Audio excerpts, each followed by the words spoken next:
नमस्कार दोस्तों, बहुत बहुत स्वागत है आपका एडुविस्टा बाय अश्वनी में। और आज की इस वीडियो में हम पढ़ने वाले हैं लखनऊ विश्वविद्यालय द्वारा आयोजित संयुक्त बीएड प्रवेश परीक्षा जो सन 2021 में हुई थी। इसका हम पीवाईक्यू देखने वाले हैं। खंड अ, इस पेपर वन में दो खंड होते हैं, खंड अ और खंड ब। तो खंड अ में सामान्य ज्ञान के जो 50 क्वेश्चन पूछे जाते हैं, हम उन्हीं क्वेश्चन को देखने वाले हैं।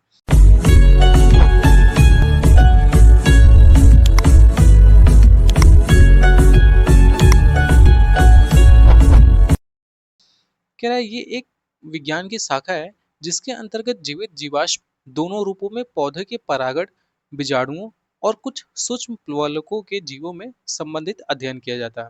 तो उसको क्या बोलते हैं? इसको बोलते हैं आपकी पैलिनोलॉजी। अब देखो, पैलिनोलॉजी जो है ये एक विज्ञान की शाखा है। इसके अंतर्गत हम जीवित या फिर जीवाश्म दोनों रूपों में पौधे के परागण, बीजाणुओं और कुछ सूक्ष्म लवकों का अध्ययन करते हैं। ठीक है। बाकी जो है वो है आपकी डेंड्रोक्रोनोलॉजी, जिसमें हम काष्ठीय पौधों का अध्ययन करते हैं।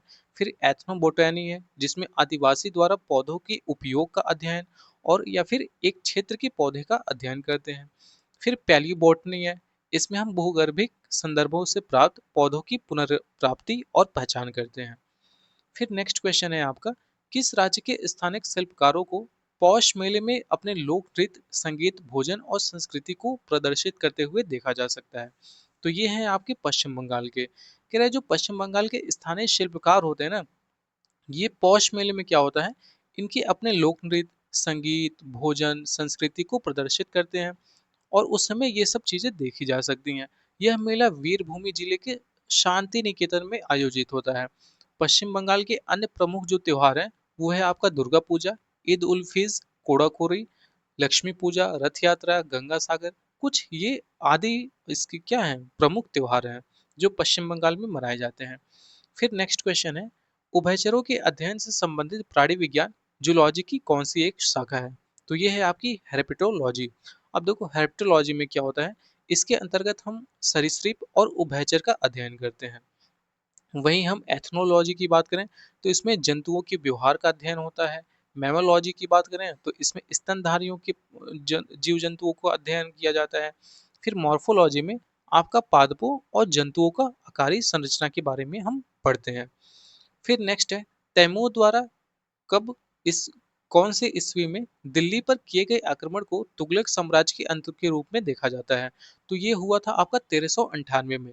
1398 में तैमूर लंग जो था वो भारत पर आक्रमण किया था और उस समय दिल्ली सल्तनत एवं तुगलक वंश दोनों को ही नष्ट कर दिया था। इस समय तुगलक वंश का जो शासक था वो था मोहम्मद बिन तुगलक। फिर नेक्स्ट है, अलाउद्दीन खिलजी के शासनकाल में निम्नलिखित में से कौन राज्यपाल था? तो उस समय राज्यपाल जो था वो था गयासुद्दीन तुगलक। इसी ने तुगलक वंश का स्थापना भी किया था। फिर नेक्स्ट क्वेश्चन है, वर्ष 1919 में स्थापित दृश्य कला में शिक्षा और अनुसंधान के लिए प्रख्यात संस्था कला भवन किस राज्य में स्थित है? तो ये है आपकी पश्चिम बंगाल में। वर्ष 1919 में हम देखें तो स्थापत्य और दृश्य कला में शिक्षा और अनुसंधान के लिए प्रख्यात संस्था कला भवन पश्चिम बंगाल में स्थित किया गया था। और इसकी स्थापना किसने किया था? तो वो थे आपके रविन्द्रनाथ टैगोर। फिर नेक्स्ट क्वेश्चन है, त्वांग और लहासा को जोड़ने वाली दर्रे का क्या नाम है? तो उसका नाम है बोमडिला। अब देखो, त्वांग लहासा को जोड़ने वाला जो दर्रा है ना, ये है बोमडिला। यहाँ पे सिक्किम, ठीक है, भारत से, फिर आप देखोगे कि यहाँ पे भूटान और जो चीन है, ये इन तीनों की सीमाएं इसी पास में एक ही दर्रे पे टच करती हैं। फिर नेक्स्ट है, टीवी रिमोट कंट्रोल के सिद्धांत कौन से सिद्धांत पर काम करता है? तो ये आपकी इंफ्रारेड तरंगों पे काम करता है। कह रहा है कि जो टीवी की रिमोट है ना, ये आपकी इंफ्रारेड तरंगों पे काम करता है, जिन जो लगभग 5 मीटर के दूरी के आसपास इलेक्ट्रिक यानी कि युक्त टीवी आदि को नियंत्रित करने के काम में आता है। अगर हम बात करें इंफ्रारेड तरंगों का, तो ये एक विद्युत चुम्बकीय तरंगे होती हैं जिसकी खोज किसने किया था? हॉर्शेल ने। ठीक है। तो अगर आपसे एग्जाम में डायरेक्ट ऐसे पूछ लिया जाए कि इंफ्रारेड वेव्स का खोज किसने किया था, तो हॉर्शेल ने, बता सकते हो आप। फिर नेक्स्ट क्वेश्चन है, भारतीय संविधान का कौन सा अनुच्छेद सभी नागरिकों के लिए समान न्याय और मुफ्त कानून की सहायता को प्रोत्साहित करता है? तो ये है अनुच्छेद 39 के ए में। अब देखो, कई सारे सभी अनुच्छेद यहाँ पे लिखे हुए हैं। 39 ए में आप समान न्याय देखते हो, 40 में ग्राम पंचायत है, 44 में नागरिकों के लिए समान सिविल संहिता जिसको हम यूसीसी बोलते हैं, ठीक है। फिर 48 में कृषि एवं पशुपालन संगठन, 51 में अंतर्राष्ट्रीय शांति और सुरक्षा की अभिवृद्धि, ये सब देखी जा सकती है। फिर नेक्स्ट क्वेश्चन है, सैयद राजवंश की स्थापना किसने किया था? तो सैयद राजवंश का स्थापना आपके खिज्र खान ने किया था। इन्होंने 1414 ईस्वी में, आप देखोगे कि खिज्र खान जो था ये तैमूर लंग का सेनापति था, और इसने सुल्तान की उपाधि न धारण करके रैयते आला की उपाधि धारण की थी। इसकी मृत्यु 20 मई 1421 में हो गई। और फिर सैयद वंश का अंतिम शासक जो था वो था सुल्तान अलाउद्दीन आलम शाह। नेक्स्ट क्वेश्चन है, विश्व में सबसे बड़ा नदी द्वीप माजुली कहाँ पे स्थित है? तो यह है आपका असम में। देखो जो माजुली द्वीप है ना, ये ब्रह्मपुत्र नदी द्वारा निर्मित द्वीप है, जो विश्व की सबसे बड़ा नदी द्वारा निर्मित एक द्वीप माना जाता है। फिर नेक्स्ट है, 16वीं लोकसभा का सबसे अधिक आयु के सदस्य कौन है? तो ये हैं आपके लाल कृष्ण आडवाणी। 16वीं जो लोकसभा हुई थी, जो 14 से 19 के बीच में हुआ, इसमें सबसे अधिक आयु के जो सदस्य हैं भारतीय जनता पार्टी के 86 वर्ष के लाल कृष्ण आडवाणी थे, जो कि गांधीनगर सीट से सांसद थे। फिर नेक्स्ट है, निम्नलिखित में से किस दर्रे को जम्मू और श्रीनगर को जोड़ने वाले गेटवे के रूप में जाना जाता है? तो ये है आपका बनिहाल दर्रा। अब बनिहाल दर्रा पहाड़ियों तथा पर्वतों के बीच से निकलता है, ठीक है। और ये जम्मू कश्मीर के राज्य के प्रमुख दर्रे हैं, जो कौन कौन से हैं? काराकोरम हो गया, जोजिला, पीर पंजाल, बनिहाल और बुर्जिला। ये सारे बहुत ही प्रमुख दर्रे माने जाते हैं जम्मू एंड कश्मीर के, जिसमें से बनिहाल दर्रा जो है ये जम्मू कश्मीर राज्य के दक्षिण पश्चिम में पीर पंजाल श्रेणियों में स्थित है। और इस दर्रे से जम्मू और श्रीनगर जाने वाले मार्ग को गुजरता है, और इसी दर्रे में जवाहर सुरंग भी है, ठीक है।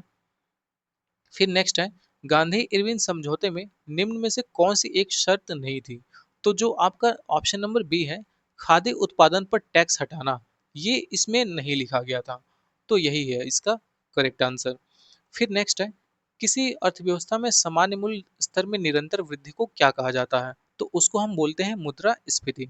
अब इसके बारे में देखो, कह रहा है किसी अर्थव्यवस्था में अगर मुद्रा स्फीति की स्थिति है, तो इसमें आप देखोगे कि कीमत स्तर में वृद्धि होती रहती है तथा मुद्रा का मूल्य गिरता रहता है, जो आजकल इंडिया में हो रहा है, ठीक है। कीमतें तो बढ़ रही हैं, बट जो वैल्यू, जो हमारे रुपीस की वैल्यू है ना, ये कम होती जा रही है। तो इसी को हम बोलते हैं मुद्रा स्फीति। फिर नेक्स्ट है, सेब में निम्नलिखित कौन सा एसिड पाया जाता है?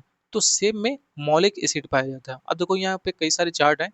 सेब में आप मौलिक एसिड हो गया, इमली या फिर अंगूर में टार्टरिक एसिड हो गया, संतरा में साइट्रिक एसिड, सिरका या फिर अचार में हमें एसिटिक एसिड मिलता है, टमाटर में ऑक्जेलिक एसिड, दूध या फिर दही में लैक्टिक एसिड, वहीं चींटी या फिर बिच्छू का अगर डंक लगता है तो उसमें मैथेनॉइक या फिर फॉर्मिक एसिड बोलते हैं उसको, सोडा वाटर या फिर अन्य पेय पदार्थों में कार्बोनिक एसिड मिलता है। फिर नेक्स्ट क्वेश्चन है, प्रकाश संश्लेषण के दौरान हरे पौधे सूर्य से प्रकाश और ऊर्जा का उपयोग कर कार्बन डाइऑक्साइड और पानी से किसको संश्लेषित करते रहते हैं?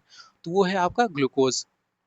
आप देखो यहाँ पे फॉर्मूला, यहाँ पे कार्बन डाइऑक्साइड हो गया, वाटर मिला, और ये जब प्रकाश के साथ क्लोरोफिल मिलता है तो ये क्या बनाता है? ग्लूकोज, जल और ऑक्सीजन, ठीक है। फिर नेक्स्ट क्वेश्चन है, कह रहा है यूनाइटेड किंगडम के बाहर सबसे पुराना गोल्फ कोर्स कौन सा है? तो ये है आपका रॉयल कलकत्ता गोल्फ क्लब, जो कि आपका कलकत्ता में है।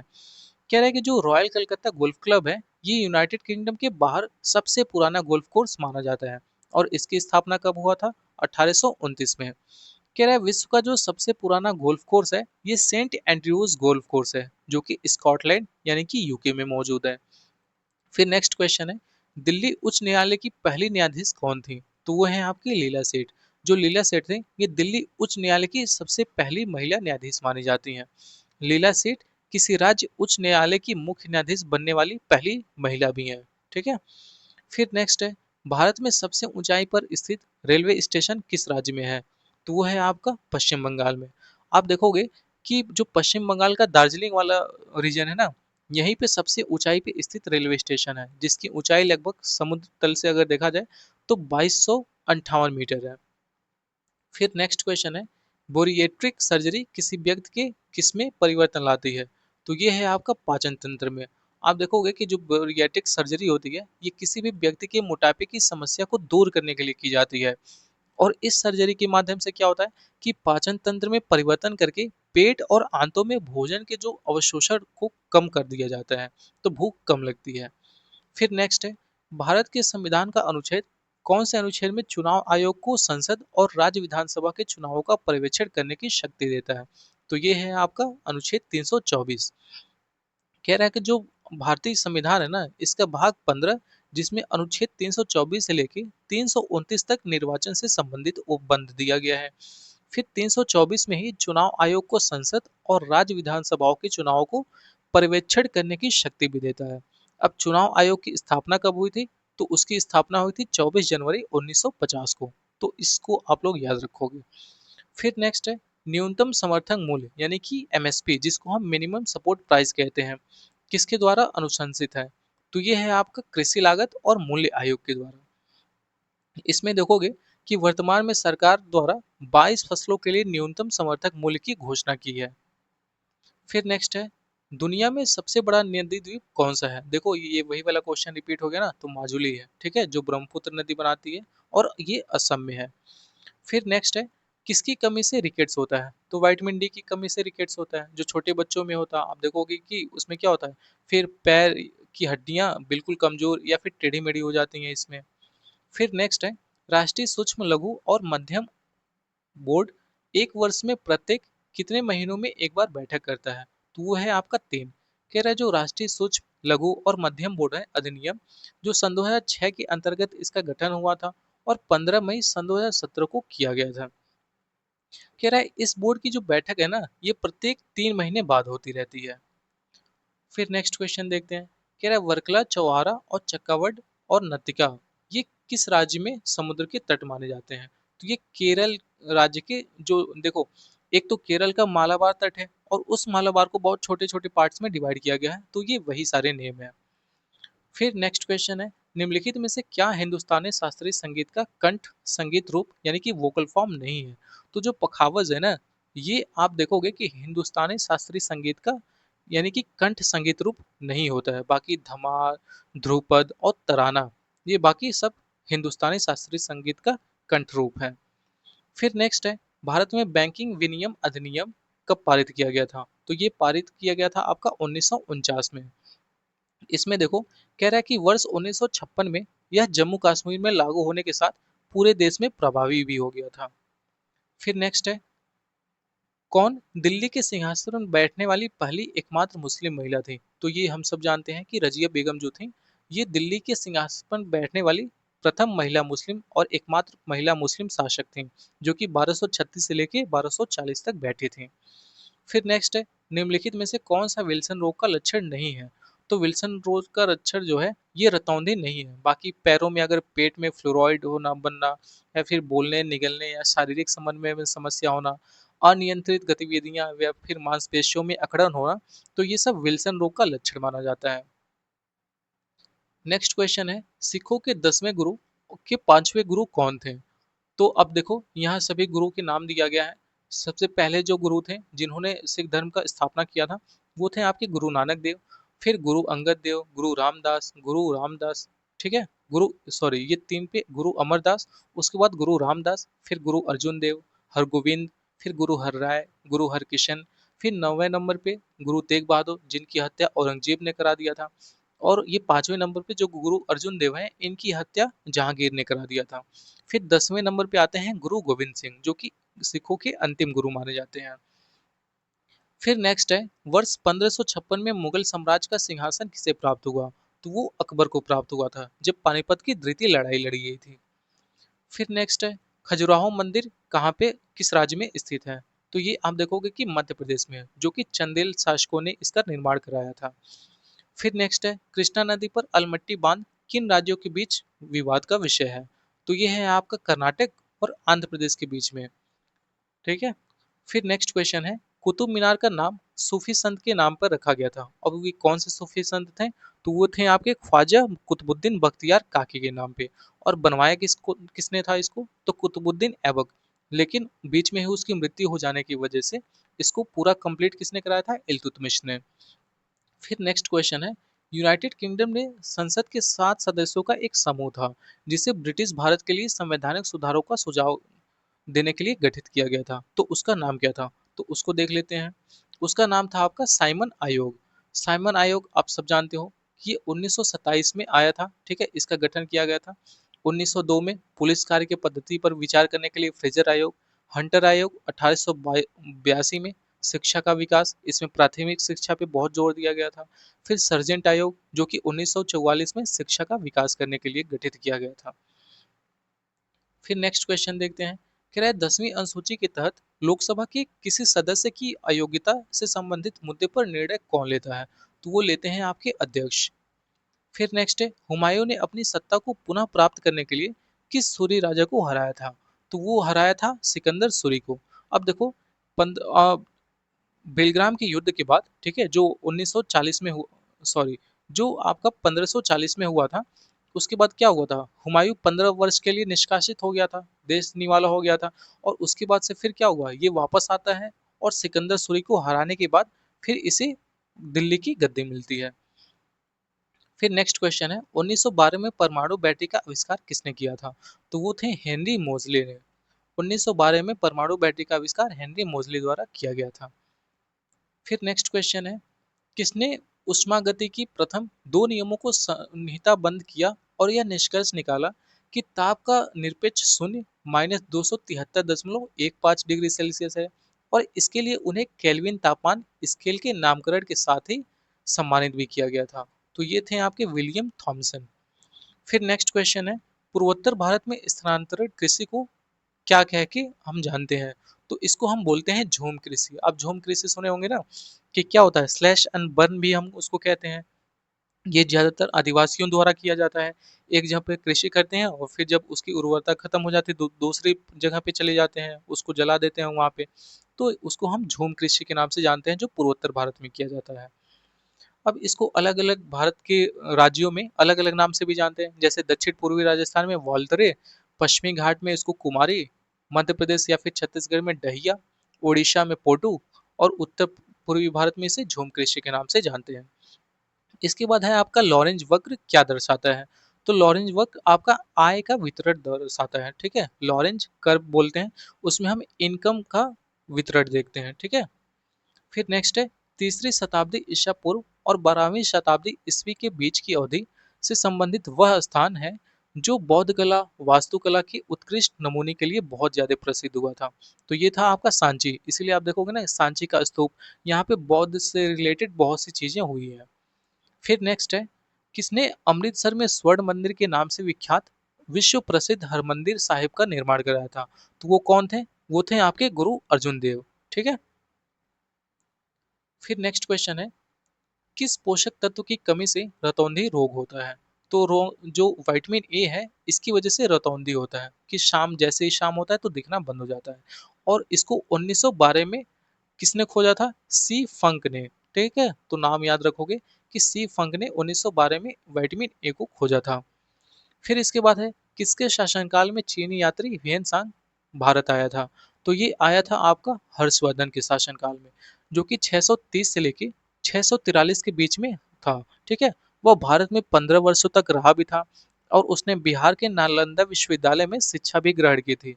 ह्वेन सांग का भ्रमण सी यू क्यू, ठीक है, सी यू की नाम से एक उसकी पुस्तक है, उसमें मिलता है। और चीन से आने वाले बहुत ही और भी प्रमुख जो यात्री थे, उनका नाम है फाहियान, जो सबसे पहले आया था चंद्रगुप्त विक्रमादित्य के दरबार में। फिर उसके बाद आपका वेन सांग, फिर इत्सिंग, ठीक है। तो इसी तरह से यात्री आए थे। फिर नेक्स्ट क्वेश्चन है, कह रहा है पृथ्वी पर एक बड़े उल्कापिंड प्रभाव के परिणाम स्वरूप डायनासोर के विलुप्त होने का सिद्धांत किसकी देन है? तो ये कौन कहा था कि जो इस पे उल्कापिंड गिरने की वजह से जो डायनासोर थे वो विलुप्त हो गए? तो ये कहते हैं आपके लुइस अल्वारेज ने। फिर नेक्स्ट है, मीथेन गैस को पृथक करने वाला पहला व्यक्ति कौन था जिसने पाया कि हवा के साथ मिश्रित मीथेन को बिजली की चिंगारी से विस्फोट किया जा सकता है? तो ये थे आपके एलेजेंड्रो वोल्टा, ठीक है। तो बस इस वीडियो में इतना ही है। मैंने 50 क्वेश्चन कवर करा दिया, और आने वाले सारे क्वेश्चंस का पीडीएफ आपको मेरे टेलीग्राम चैनल पे मिल जाएगा, तो डिस्क्रिप्शन बॉक्स से टेलीग्राम चैनल को ज्वाइन कर लीजिएगा। बाकी वीडियो को लाइक कर दीजिए और चैनल को सब्सक्राइब करके रखिए, जिससे आने वाली सारी वीडियो आपको मिल सके। मैं सन 2025 तक के सारे पीवाईक्यू कवर करूंगा। तो बस मिलते हैं बहुत जल्द एक और नए वीडियो में, तब तक के लिए जय हिंद।